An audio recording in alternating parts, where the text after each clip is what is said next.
It's KBKW's Coffee Talk. It is 7:12. And with me is Stephen Arms. And we were just kind of talking about what's going on with the Trump administration. And you and I don't agree on everything, but no. That's part of what goes on. But now, the new video that you have out is on prejudice and racism. I did one that's called Thoughts on Prejudice, Racism, and Bigotry. And it's my new one I put up on YouTube. And I just, from my point of view, and if you watch the video, you'll hear more on this. People want to talk about how, bad relations are in the United States. Well, you and I have a few decades behind us. Right. I remember what prejudice was in the 60s. I remember the changes that we've had between now and then. And I remember Martin Luther King standing in front of the Lincoln Memorial and giving this speech. I mean, I think, I commented in my video, I think Dr. King probably would be generally pleased the way things are in the United States now, because people are much less likely, unless you are in the business of sustaining racism, and there are a lot of people who are, government and race hustlers and a whole bunch of people that are, politicians that love, they always need to use this for votes. I think most people, when's the last time you've ever heard, I haven't heard anybody use a racially derogative term for anybody in years. I can't remember the last. Well, yeah, that's here. I don't know what's going on in the South. I don't know. I haven't spent time there. Well, so. the information on the South is that if you look at the South and statistical information over the 50s, 60s, 70s that moved along, the South actually got a lot less racist. It was one of the ones that changes were the most extreme at, and now it's. It shifted politically in the same time, interestingly enough. And so the parties, too, what parties were popular in the South shifted as well. Well, I guess it is interesting that as the South became less bigoted, it became more conservative. What's interesting is the earliest I remember seeing racism when we were in Little Rock, Arkansas, and I was 5 years old, and we were in this building. And they had separate restrooms and separate drinking fountains. Well, that was the law back then, separate but equal, Plessy versus Ferguson. Yeah, but I don't think up here was that. Well, I don't remember seeing that up here when I was that small, but it caught my attention. I don't remember seeing it when I was a boy either. It was mostly done in the South. Right. That was because, again, 1898 Plessy versus Ferguson decision decided that you could have separate but equal accommodations for people based on race, because this would have been either 1955 or 1956. Yeah, and that's right around the Brown versus Topeka decision where they actually integrated the schools. And of course, that was for the first time when that Governor Faubus back there was the one who stood in front of his school in Little Rock and wasn't going to let them segregate it. And Dwight D. Eisenhower actually sent the National Guard and actually brought the students into the schools. The first time it was a big news on the paper. And I remember that also. Eisenhower was the first president that he was the one that desegregated. Actually, no, I'm going to take that back. I almost said it wrong. Harry Truman desegregated the military because remember, you used to, and before that in World War II, you had a black Army Corps and a white Army Corps, and he desegregated the military. And then the one that moved along in the civil rights movement massive after that was Eisenhower. Eisenhower, then Kennedy were the big ones on it. And I think Robert Kennedy would have carried that on, except obviously he was gunned down like his the president. Like his brother. He was the one where it was and again same time period. And then you also have Martin Luther King being killed, which was a great tragedy. I do believe that race relations in the United States would have been better if Dr. King had survived. And it's what I mentioned in my video is that I'm not asking for anything other than people being judged by not the color of their skin, but by the content of their character. And there's another guy that he didn't pull it off, but he was attempting to burn down the apartment complex he lived in because he was being booted out, and they had video of him, and he'd been storing these gasoline containers, and he had like maybe 19 or 20 of them stored. And then he had some other device or some other substance, whatever, where he could cause all of this to ignite. And I'm not sure exactly what it was, but he was building some sort of system where he could put it floor by floor by floor. And then he was going to do something to the elevator system, or I guess it was, something to the elevator system so people couldn't get out of the building. But they were able to catch him because they had video of it, and they were suspicious because he was acting kind of weird. Well, yeah. It's not hard to get gasoline to burn. And the idea was it was full of Jews, and he was going to kill them all, which once again is well, that's racism, but it's when religion's involved, what do you call that? Well, that would be it's part I mentioned in the video. They would say that would be religious prejudice or religious bigotry. Right. And again, I think I was mentioning in my video that prejudice is a funny word because we use prejudice and we think if it's bad, but it's not a bad word unless you add another descriptor onto it. Prejudice is to prejudge, is all it means. It's prejustitium in Latin, which is to prejudge. And Latin's always hard to say. But the whole point on it is that everybody, you have to prejudge to live. I mean, you everything in life. I mean, and the analogy I used in my video was, if you walk outside your door and there's a Bengal tiger sitting in your driveway, you're probably going to go back into your house very carefully and call the cops. Yes, because you're prejudging that tiger for a good reason. But for a good reason, because tigers' behavior tends to be a certain way. And I go, that's a survival instinct of human beings, is that you have to judge things in a certain way on the potential threat value they have. And if you roll back, I've got a video that was called The Xenobiologist's Tale, which I was talking about humans 25,000 years ago, and I mentioned this in the last one a little bit. When you go back and you look at people 20,000 years ago, you have to have survival instincts. And when you were talking about groups and tribes of human beings, families, clans, tribes, and they're wandering around, they're probably not as concerned much about what people look like as what their behavior is. And that's what it comes down to in anything in life. If you come up and you look like a person who smiles and is honest and open, and all that, but if their behavior is something that puts people feel threatened, then they're going to feel threatened by it. Now, if you do that just because the person looks a certain way, that's probably a form of bigotry. I mean, but other than logical conclusions, if someone is 6'8" and 375 pounds and walking and looks as a big guy, a lot of people might be nervous about a big guy, whatever color he is. It's just like sure. It's like how many people are threatened by a dachshund as compared to a boxer or a Great Dane or and body language has a lot to do with it. That's exactly. And I talk about that. The animal that's been running around with humans the longest, at least 50,000 years, is dogs, which they were wolves originally. And when you think about that, humans are just kind of like dogs. I mean, their body language on a dog tells you everything you want to know. Is the dog necessarily a bad dog? No. But if it's barking and growling and its hackles are up and all that, so are you prejudiced against Doberman pincers because that you ran into a Doberman who's barking and growling and his hackles are up? But that's the kind of the idea that. 5-star. The name means a great deal.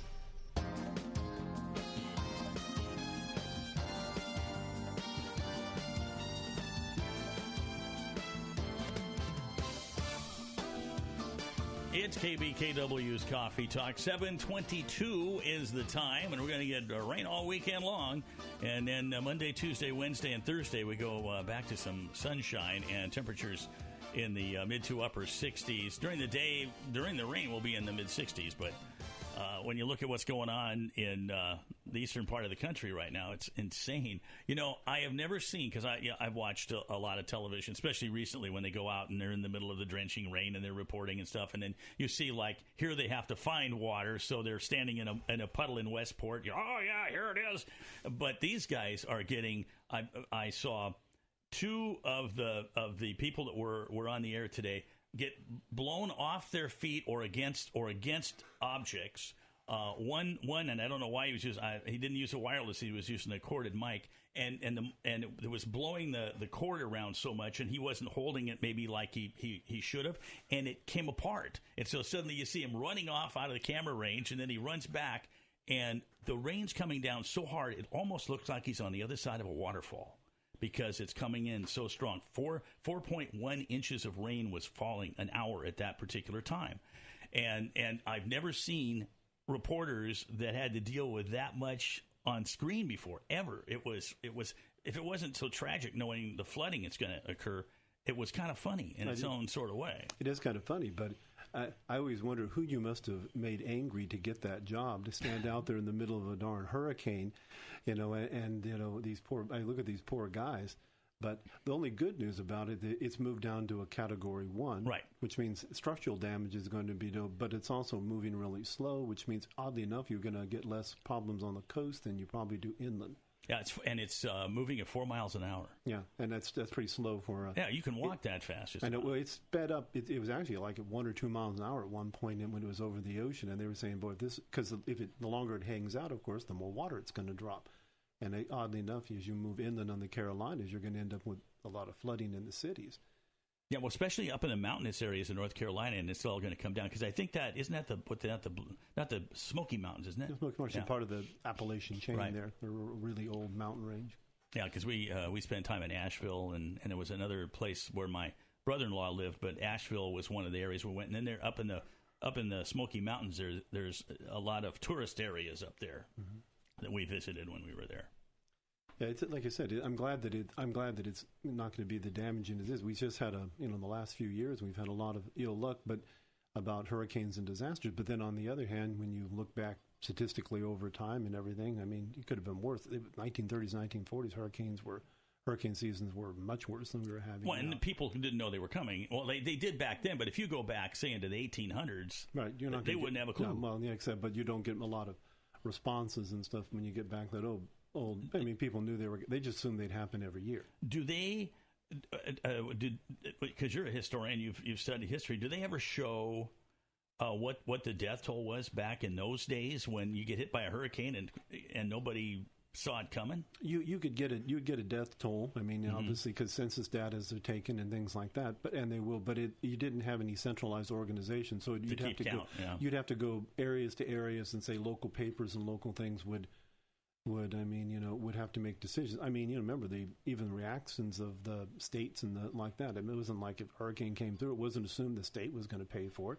Local communities rebuilt themselves. Yeah, and you didn't have helicopters to fly in and rescue people and everything. Yeah, so I mean, the death tolls obviously were probably a lot higher, but we don't. You have to go literally city by city, county by county, to be able to get an actual count of it. But I mean, even in just other parts of the world.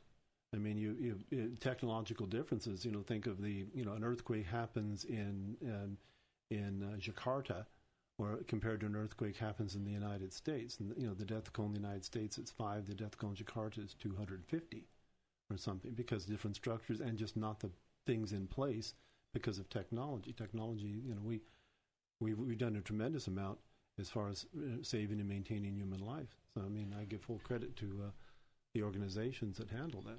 Yeah, it's to the point where FEMA, I think, is how can they not be tapped out after what happened last year, what happens this year, and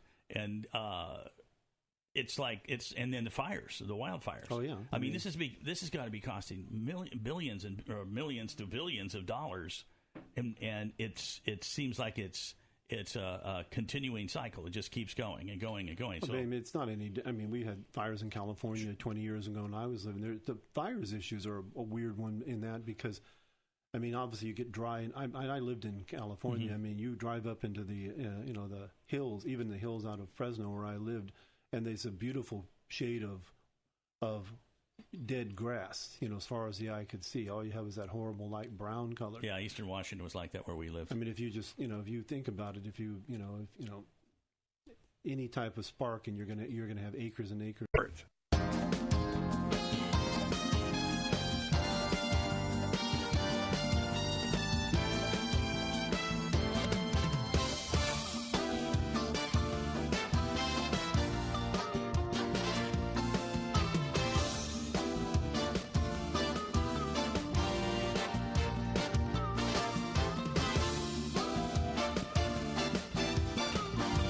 It's KBKW's Coffee Talk at 7:37. Stephen Arms is with me, historian, and also you have your YouTube. It would be called a channel. What do they call it? It's a YouTube channel. Okay. You go to YouTube and you look up Arena, ARENA, Arena of History, and you'll find my videos.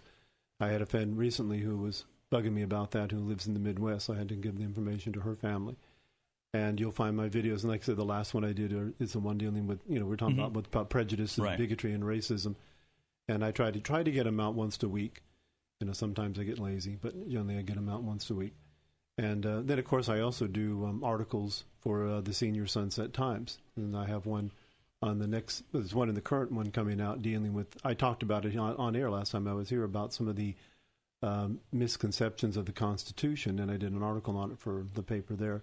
And then next one I'm doing, I called it Who Guards the Guardians? And people always hear in the news about the FISA court and government warrants and all this type of thing for the intelligence. Well, most people don't know what the FISA court is. So I gave an article surmising what the FISA court was and how that it's used.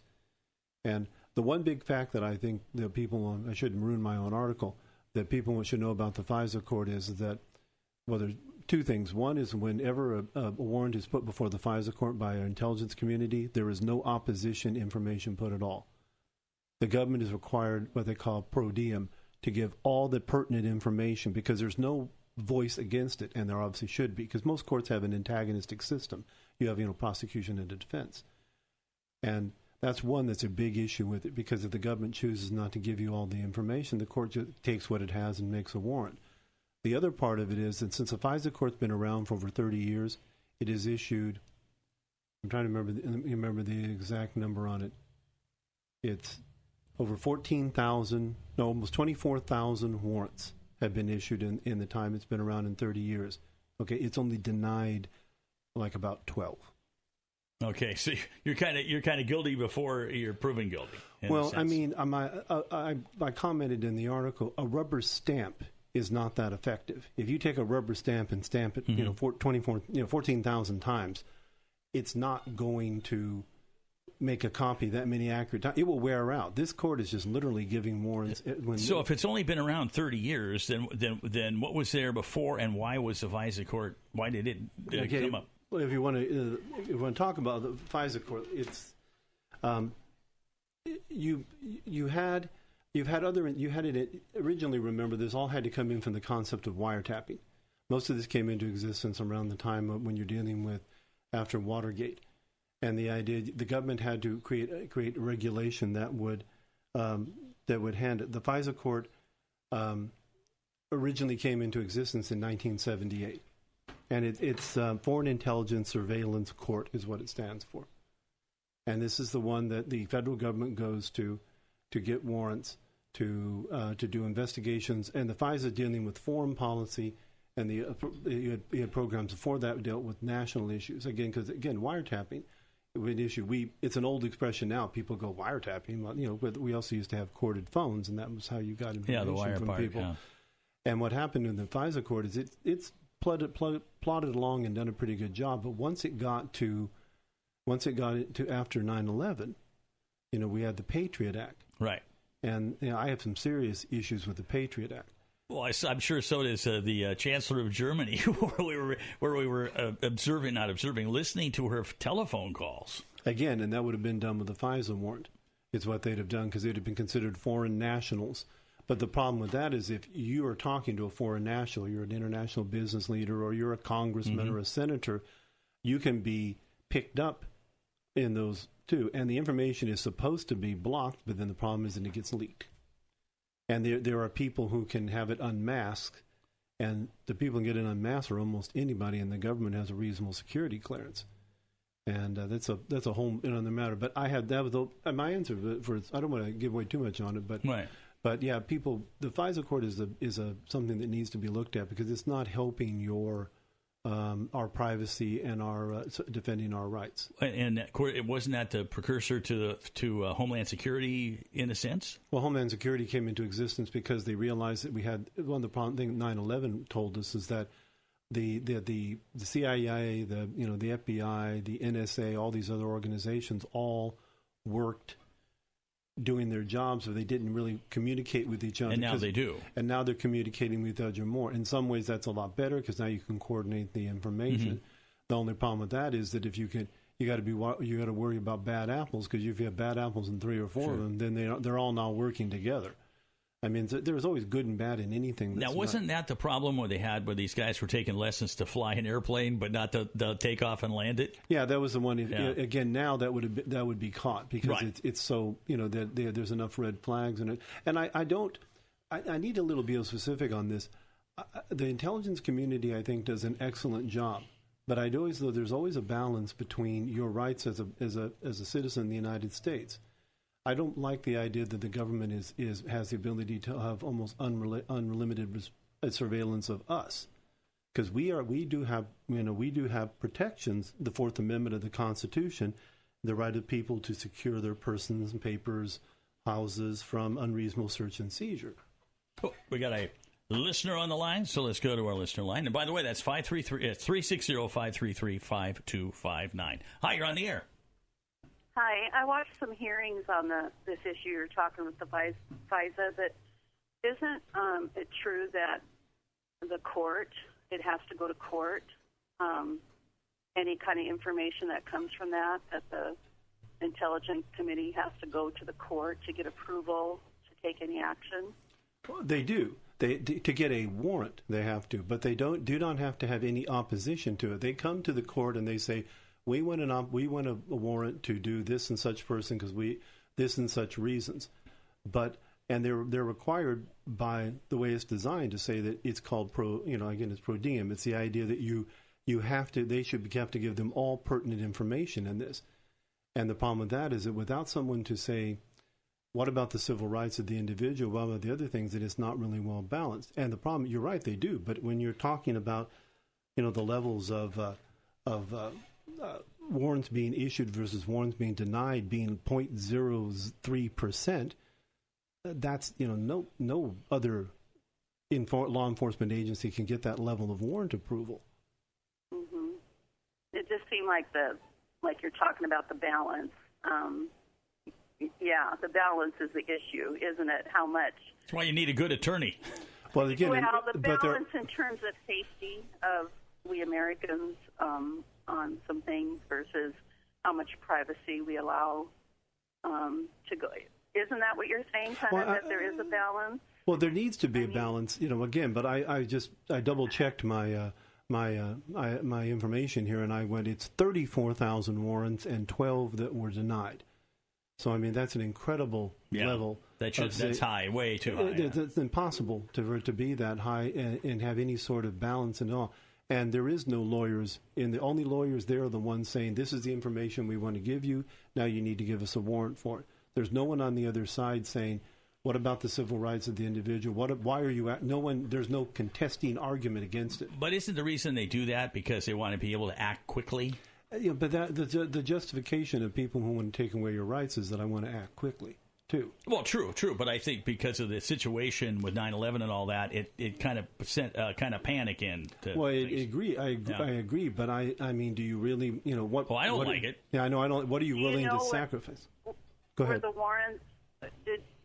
Were the warrants in a certain time period, like more after 9/11? Did you do a time period?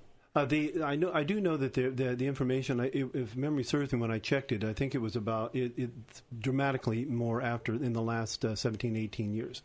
I mean, it's went up it was like 2 times the amount. Oh wow! So I mean, I was reading, I research on that, and that's what I seem to remember what I'm getting, but I don't. I'm all having to pull that out of my head, not. So. Okay, thank you. No, thank you. Bye-bye. At first I remember we go to Vegas all the time, and there was cameras everywhere. Mm-hmm. And I was very aware of a camera here, a camera there. Everything you did except going in the bathroom, hopefully. They didn't have a camera in there. And then they have cameras, in every store you go into, and then they have cameras everywhere. But it's kind of like that's how things are and probably will be for our modern era. And you just have, but then again, if you're a crook, then, you've got people watching you all the time anyway. So that's why I feel a little more at ease with it, because if you're doing bad things, there's going to be a record of it, and maybe they're going to get caught. Hi, you're on the air. Good morning. Good morning. Hey, I want us to be as safe as possible, as just like everybody else. But I think it's important to remember that the U.S. Patriot Act had nothing to do with patriotic actions. There's nothing patriotic about the USA Patriot Act. I thought it was rushed, and a whole bunch of American civil liberties were basically thrown away by in an overreaction to 9/11. And I would agree with you to an extent. The Patriot Act, I actually read the Patriot Act.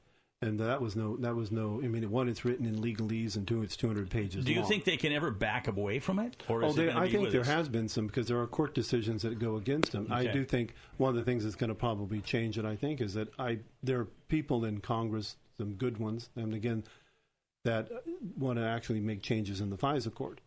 Because, again, the two problems, again, there's three problems. There's no opposition. They pretty much rubber stamp. They depend on the government. And the third thing is they don't have to release their information. And, I mean, all their decisions should be released from the FISA court. We should know that warrants were issued on general terms. They'll say national security, and I go, that's always the simple argument someone wants to hide what they're doing, too. I agree with it on some occasions, but on...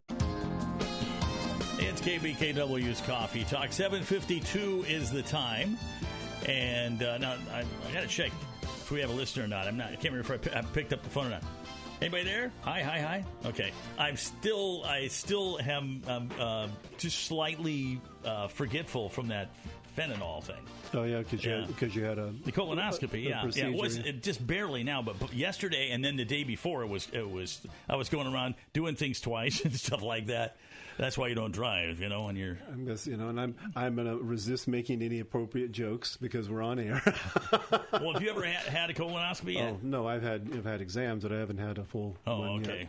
But the exams are bad enough. The nurse comes in with a glove and snap, and hi, going to get to know you really well. Here it's the drinking all that. Oh, drinking the barium stuff. And all that. Well, not barium. They don't do barium anymore. It's actually a combination of Gatorade, Miralax, and then a regular over the counter. All this is over the counter, and then an over the counter laxative. If you gave that to a politician, they'd disappear entirely. Probably.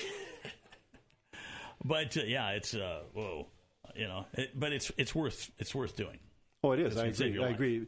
Especially anyone at a certain age, and apparently there's a higher colostomy issues with men than women. If I understand, it's slightly higher. So men, if you're over 50, and you should definitely go in and have every time I've gone, they've had to take out some polyps, and then they check them. But they can usually tell. Not always. They can usually tell. Because most of them are benign, but if you leave them long enough, then you can run into it. So, I mean, I know it's an embarrassing, we'll plug for that. It's an embarrassing thing. You shouldn't do it, but it's something, health issues always should be checked. It's like women and mammograms. My wife is a breast cancer survivor because she got it and they found it early enough. And it's the only reason that, I have a good life still because my wife is still with me. Isn't it strange how that is, huh? Oh, yeah, and how much you realize how...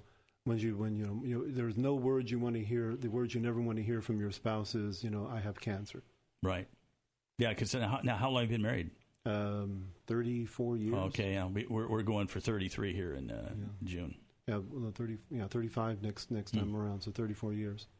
So yeah, we've been there. We've went through thick and thin, and have annoyed the absolute dickens out of other members of the families and other people. Apparently, both sides of our family are of the opinion when we got married we weren't going to last 6 months. Oh well, now they should be happy about what's some of them, except for the ones who've gotten divorces and remarried and gotten divorces and remarried. There's some ones on that, and then people that are wrong. They don't like that. I better be careful. I'm gonna get myself in trouble. Here, I don't mind talking about prejudice, bigotry, and issues like that. But if I start talking about my wife's family or my family, I could get myself in trouble. Hopefully, they're not listening. Well, hopefully. My wife is, unfortunately, and I just think I'm sorry. She'll get you when you get home. Oh, yeah, well, I'll make sure to try Moving to wear along here. Time to change topics, Doug. Yes. Now we got about 5 minutes left. What are some other things that you kind of want to share with us this morning? Well, like I said, when we were talking earlier about we were dealing with the idea of racism and bigotry and prejudice. Right. I go, the one in there that people have to be most worried about is bigotry. Bigotry, because bigotry is an unreasonable belief in something, and that's what people like to go racism. And a racist is was a bigot can be a racist, but a racist does. Racism is again having to do with thinking that a race is just a physical characteristic. But bigotry is bad because I think when you worry about it in that you have you can have racial bigotry, you can have religious bigotry, you can have political bigotry. And I actually think that there's more political bigotry in the world now than there's race bigotry or and when you're both ends of the spectrum. I mean, if you're going to say let's talk about bigots, well, people say, well, bigots on the right, people would say, I guess, the Klan.